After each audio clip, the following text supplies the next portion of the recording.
So let me turn on the light, man. I keep doing this. Uh, so I want to summarize now this discussion, short discussion. I mean, I can make like a whole weekend presentation and workshop on this and how to solve it. Okay, but to summarize this discussion on quasi-Islam and why we're actually failing Islamically, but we have the appearance that we have Islam. And I want to jump back to real quickly the imams, okay, and understand that this is not an accusation at all, okay. I know how hard the imams work, how much time they spend, honestly, like every day, and it is not a life that I could even live, okay, seriously. Um, and to understand that when I say quasi-Islam, I did not say pseudo-Islam, okay, I did not say fake Islam, I did not say that.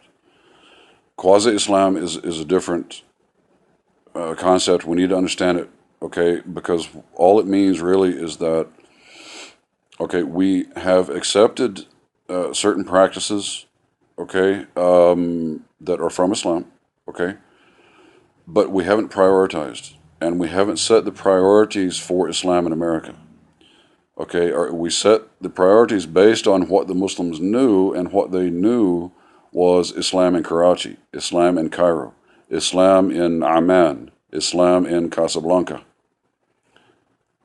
And I don't mean we have a different Islam here. I mean that here Islam has to be built. You cannot, no Muslim can go through life here thinking that when I make my living and take care of my family and make my salah and grow my beard and wear my hijab and go to the masjid, alhamdulillah, I have Islam because that's what we did in Karachi. No, you will fail Yom al-Qiyamah. Because when you came to the United States, there was a list of things that are fard on you, obligatory on you to establish, and you did not do it. And the imams are a part of that problem, because I don't think that most of the imams even know or have like really thought about it, okay? But you need like the top 10 priorities of Deen for America, okay? And you have to, you got to make some ijtihad on that, okay? But then how the imams are also victims of being infected with quasi-Islam, okay, is that the institutions that they studied from, and it doesn't matter which one it was, okay, actually do not prepare them to lead a community in the United States. Okay, and so they step into a position that they're not qualified for. And number two, they step into a masjid that has already been running for decades on the basis of quasi-Islam. Uh, the life habits and the expectations of Muslims, it's all quasi-Islam. It's not Islam. And so it's like the imam comes in, and if he really even knew what the heck he was doing, okay, he would still have a hard time doing it. Because it's like everything needs to be like, I call it reboot. Okay, like we need Control Alt Delete. Okay, erase the habitual thinking, the habits. Okay, you know, like erase everything we know and everything that we've ever seen and everything we've ever done, because it's all quasi-Islam. It's inverted. Okay, it's non-prioritized. It's okay, and it's not focused. Um, and reboot. Okay, start over, because if you're actually going to do it right, you also have to reformat the masajid. They have to be reorganized um, and redefined. Okay, because right now they're quasi-Islam, and our community will fail. We will fail Yom al-Qiyamah, and we may fail miserably in this dunya, because it's likely that because we're failing Islam, Allah's deen, that Allah will send some kind of destruction on us. And okay, I know that sounds like dark and horrible, But the Quran is full of those stories, and they're there for a reason. Okay, Allah created human beings for a reason. Allah gave us Islam for a reason.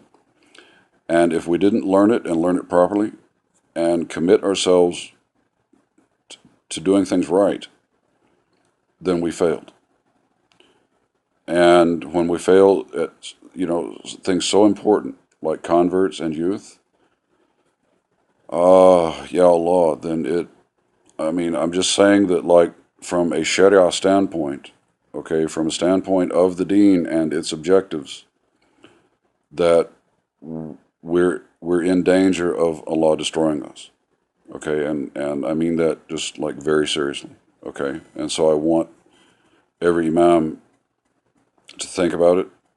Uh, the board members, you got to be serious. You got to be serious. Okay, I know you're just like volunteers. I know that. Okay, but you got to get serious. Okay, and I'm happy to talk to anybody and clarify this. I'm happy to give like a full presentation, okay, with some suggested solutions, okay, because my background is actually in like organizational analysis, all right, and I've developed programs and projects not just at the masjid level, but like for the entire DFW community level, okay, and also because my background is in economics and public policy, and so my thinking, it even reaches like the national level and the global level, okay, of how we actually solve our problems, all right?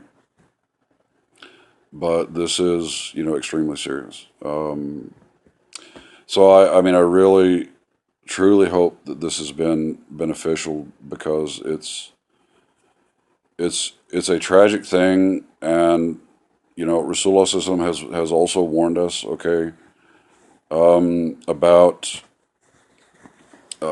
reaching a stage, okay, in which our leaders are not really qualified to lead, and then we've like shoved them into a position of leadership, and we're not giving them like co-leaders,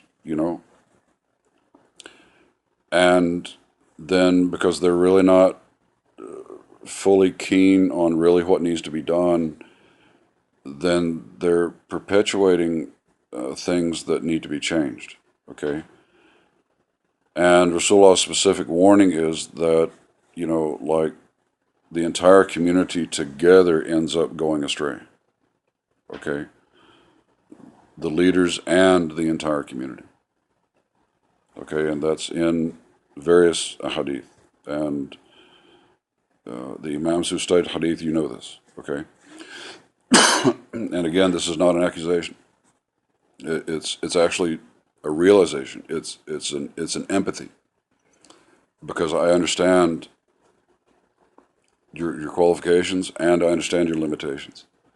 Okay, and that's not a bad on you. That's not your fault. Okay, you've been. We know that this is Fard al-Kifaya. It is responsibility of the Ummah. It is responsibility of the community. It's not just on you. It's not on, like entirely on your head. Okay, but I ask that you also please take this very seriously, because, like I said, like we really need a reboot, because we're in a failure, and we can see now. Honestly, we can see masajid like falling apart, and part of that problem is that the community has not been prepared to step up and solve the problems we have. And part of it is that we have not developed a collective vision of what it is that we're supposed to be doing here. And without a collective vision, you can't motivate people. Okay? People are motivated by a vision. And people commit when they have a vision in front of them. Oh, this is what I am contributing to. This is what I'm giving my time for. And this is what I'm giving, my finances for. You have to have a clear collective vision, and it needs to be like a grand vision, okay? But then from the grand vision, then you have to have the achievable steps that you can organize toward. Okay, that's how things work. I mean, that's how any corporation is run. That's how any successful organization is run. That's how any successful movement is run. That's how a successful government is run. Okay, and we need to be successful, but we've got to get out of quasi-Islam. We've got to break the habits. Okay, Jazakumullah khair. Assalamu alaikum.